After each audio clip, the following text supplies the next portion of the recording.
Hello student, this is Pankaj Ziman, faculty member of SBS Law College Shri Ganganagar. We are studying the subject professional ethics, bar bench relation and moot court. And next question is discuss those various type of acts which are prohibited for the advocate under the law. तो इस law के under कौन सा law है हमारे पास? Advocate act 1961 है। इस act के अंडर कौन कौन सी प्रोहिबिशन एक एडवोकेट को दे रखी हैं, कौन कौन से काम जो है एक एडवोकेट जो है नहीं कर सकता है during practice.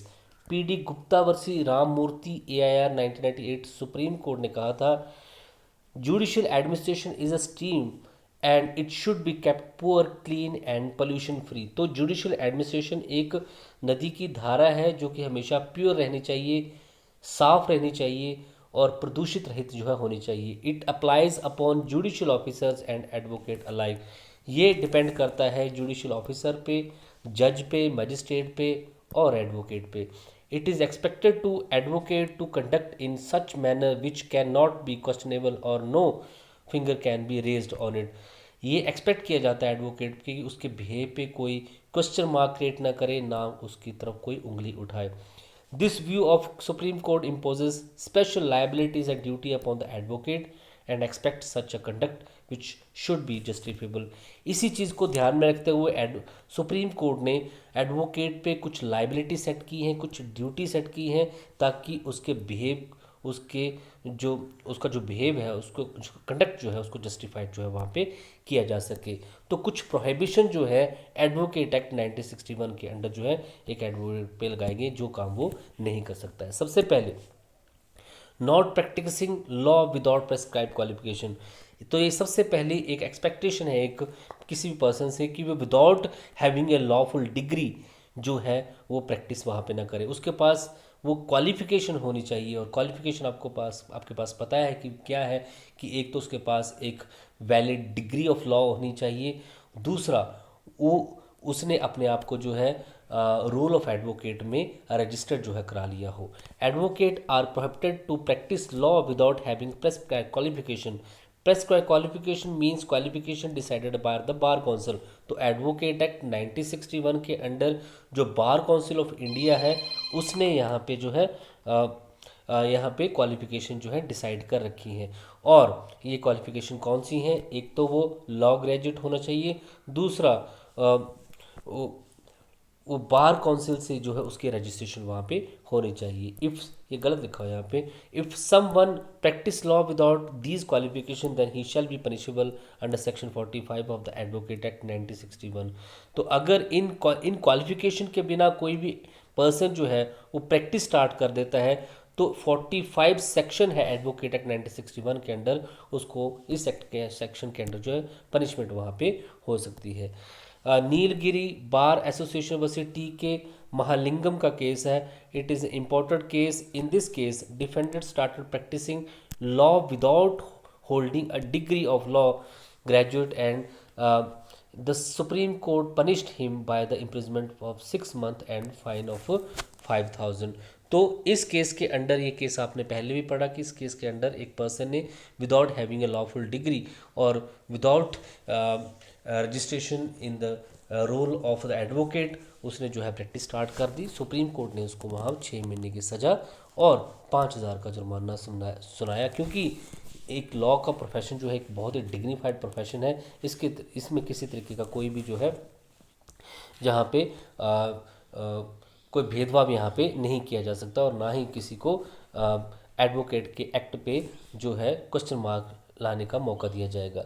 Rajendra Singh versus doctor Surendra Singh के केसेस में Madhya Pradesh high court decided that the starting legal profession without holding describe education qualification and सनद is punishable under section 45 of the advocate act 1960। तो इस एक्ट में केस में भी यही बोला गया कि अगर कोई भी person without having a proper education qualification or without having a registration in the bar council of India या bar council of any state तो वो 45 सेक्शन जो एडवोकेट एक्ट 1961 का उसका उसको पनिशमेंट वहाँ पे हो सकती है। तो पहली condition not practising without having proper qualification. Second not doing other profession with legal profession. इसके अलावा जब वो एडवोकेट एडवोकेसी के प्रोफेशन में है तो वो कोई और अदर प्रोफेशन जो है नहीं कर सकता है। पवन कुमार शर्मा वसी गुरदयाल के केसेस में ये बहुत इंपॉर्टेंट बात है, याद रखना हमेशा कि जब आप प्रैक्टिस कर रहे हैं तो आप कोई और प्रोफेशन चूज नहीं कर सकते। AIR 1999 सुप्रीम कोर्ट का केस है। Supreme court decided that advocate can't do other professions with legal profession. तो एक एडवोकेट जो है कोई भी और अदर प्रोफेशन चूज नहीं कर सकता जब वो लीगल प्रोफेशन में हो। One person can't do legal profession with the business of taxi. कोई भी पर्सन जो है अगर वो बिजनेस ऑफ टैक्सी कर रहा है तो वो लीगल प्रोफेशन नहीं कर सकता है। यही बात जो है डी साईं बाबा बसी bar council of India AIR 2003 supreme court में बोला गया कि अगर आप STD बूथ चलाते हैं तब भी आप जो है लीगल प्रोफेशन जो है नहीं कर सकते हैं। अगर आप किसी पेट्रोलियम प्रोडक्ट का बिजनेस करते हैं तब भी आप लीगल प्रोफेशन को नहीं कर सकते हैं। That is prohibited by the bar council. इसके अलावा not miss guiding the parties, that is the most important duty of the advocate कि वो पार्टीज़ को मिस गाइड ना करे, उन्हें कंफ्यूज ना करे। Misguiding parties is prohibited if in any case party lose the case then the advocate should guide them about appeal and review. अगर किसी भी केस में वो एडवोकेट उस केस को हार जाता है तो उसकी एक ड्यूटी बनती है कि वो उनको बताए कि आपके पास अपील और रिव्यू का या रिवीजन का ऑप्शन आपके पास अवेलेबल है। If the case of the party is weak case then he should be advise according to that. अगर पार्टी का केस वीक है तो उसके अकॉर्डिंग ही उसको एडवाइस वहाँ पे देनी चाहिए। किसी तरीके का मिस गाइड पार्टी को नहीं करना चाहिए। पांडुरंग दत्त अत्रे खांडेकर वसी बार काउंसिल ऑफ महाराष्ट्र के केसेस में भी यही बोला गया, मिस गाइड अगर आप करते हो तो वो प्रोफेशनल मिसकंडक्ट माना जाएगा और मिसकंडक्ट के लिए 45 सेक्शन है एडवोकेट एक्ट का, उसके अंदर जो है सज़ा वहाँ पे हो सकती है। Not colluding with the opponent party, बहुत इंपॉर्टेंट है कि आप ऑपोजिशन पार्टी जो होती है जिसके अगेंस्ट जो उस पार्टी वो जो पार्टी है जो केस लड़ रही है उस पार्टी के साथ किस तरीके का आप जो है वह कल्यूजन वहाँ पे ना कर लें। It is a duty of the advocate that advocate must be faithful his party, वो हमेशा अपनी पार्टी के टूवर्ड फेथफुल रहे। He shouldn't conspire against him, उसके अगेंस्ट को षड्यंत्र वहाँ पे ना करे। It is clear that there is a fiduciary relationship between the advocate and party, advocate और पार्टी के बीच में हमेशा फ्यूडिशरी रिलेशनशिप होता है, आपने कॉन्ट्रैक्ट में पढ़ा होगा। और फ्यूडिशरी रिलेशनशिप में कई बार एक पार्टी दूसरी पार्टी की विल को डोमिनेट भी करती है, तो एक फ्यूडिशरी रिलेशन होता है। It is a duty that advocate should meet the conspire with the opponent party, कि ये ड्यूटी एडवोकेट की वो अपोजिशन पार्टी के तरह किसी तरीके का षड्यंत्र ना करे, किसी तरीके की मीटिंग उसके साथ ना करे।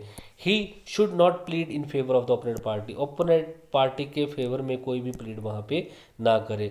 Not to advise the opposition party, opposition party को कोई भी एडवाइस वहाँ पे ना दे, क्योंकि आपने केस जो है अपने पार्टी के लिए लिया है। आपकी कोशिश जो होनी चाहिए उस पार्टी को जस्टिस दिलाने की होनी चाहिए, उसको जीत दिलाने की होनी चाहिए।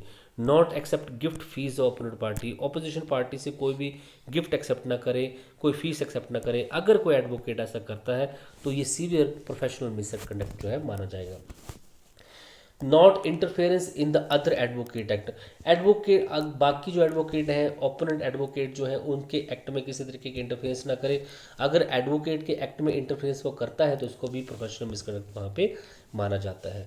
No transaction with the disputed party property, sorry जो डिस्प्यूटेड प्रॉपर्टी वो जो केस उसके पास है, जो पार्टी ने केस उसको दिया है और केस का जो इशू है वो है कोई प्रॉपर्टी, तो वो डिस्प्यूटेड प्रॉपर्टी फिर बन जाती है। उस डिस्प्यूटेड प्रॉपर्टी से रिलेटेड किसी भी तरीके की ट्रांजैक्शन ना करे, ना उस प्रॉपर्टी को खरीदे ना बेचे।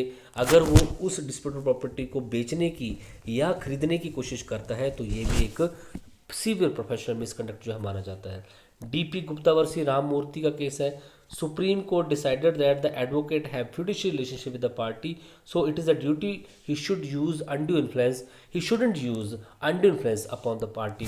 तो आपको पता है कि एडवोकेट और क्लाइंट के बीच में फिड्यूशियरी रिलेशनशिप होता है जहाँ पे एडवोकेट हमेशा डोमिनेट पोजीशन में होता है, उसकी विल को वो है डोमिनेट कर सकता है। तो ये एक्सपेक्ट किया जाता है एडवोकेट से कि वो किसी तरीके का अनड्यू इन्फ्लुएंस जो है क्रिएट करने की कोशिश ना करे पार्टी पे। He should neither by the property और ऑफ हिज पार्टी और नॉर मेक इट चार्ज, वो किसी तरीके की उस डिस्प्यूटेड प्रॉपर्टी को ना खरीदने की कोशिश करे ना उस पर किसी तरीके का चार्ज लगाए। In this case appellant created complicity in the matter by purchasing disputed property, इस केस में एडवोकेट जो है उस प्रॉपर्टी को बेचने के लिए कुछ कॉम्प्लिसिस क्रिएट कर रहा था। द सनद ऑफ इस केस में फिर बार काउंसिल ऑफ इंडिया ने उसको सस्पेंड वहाँ पे कर दिया। नॉट एक्सेप्टिंग द ब्राइबरी, किसी तरीके की ब्राइबरी जो है ऑपोजिट पार्टी से एक्सेप्ट ना करे, ना तो किसी जज को ब्राइबरी रिश्वत देने की कोशिश वहाँ पे करे। अगर जज को जो है वहाँ पे रिश्वत या ब्राइबरी देने की कोशिश की जाती है तो ये प्रोफेशनल मिसकंडक्ट यहाँ पे माना जाता है।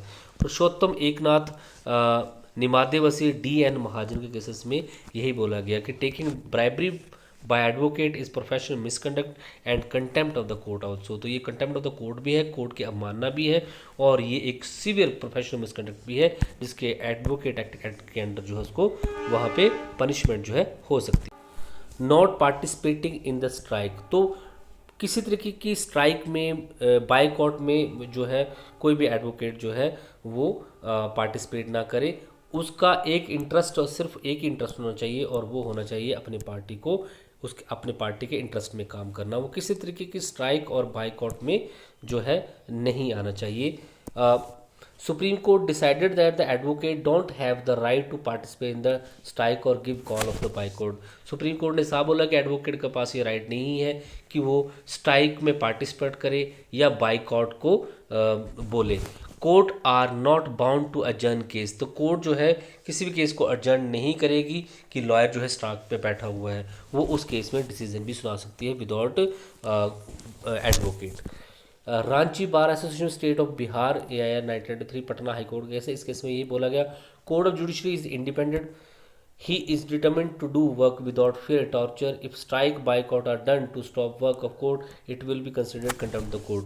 तो कोर्ट जो फ्री होती है, इंडिपेंडेंट होती है, जुडिशरी फ्री है, इंडिपेंडेंट है, और अगर उसके काम को रोकने की कोशिश की जाती है, कोई टॉर्चर या फियर या स्ट्राइक या बाइकआउट करने की कोशिश की जाती है किसी एडवोकेट के थ्रू, तो इसको कंटेम्प्ट ऑफ द कोर्ट जो है, कोर्ट की अवमानना जो है इसको माना जाएगा। Rajendra Singh versus union of India के केसेस में भी यही बोला गया।